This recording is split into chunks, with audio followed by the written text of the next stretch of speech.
Hi అండి. ఈరోజు తిరుమల గురించి కొన్ని విషయాలు చెప్పుకుందాం. తిరుమల కొండపై 66 కోట్ల తీర్థాలు ఉన్నాయని బ్రహ్మపురాణం చెప్తుంది. ఇక్కడ పుట్టే ప్రతి నీటి బొట్టు తీర్థమే. అయితే విశేషమైనవిగా మాత్రం 64 ఉన్నాయి. 9 తీర్థాలలో స్నానమాచరించి వెంకన్నను కొలిస్తే మోక్షం లభిస్తుందనేది భక్తుల నమ్మకం.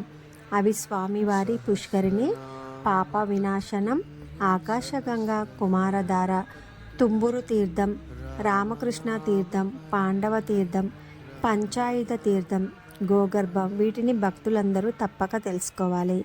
తిరుమల ఆలయంలో 2 బావులున్నాయి. ఒకటి విమాన ప్రాకారంలోని బంగారు బావి, రెండోది సంపంగి ప్రాకారంలోని పూల బావి.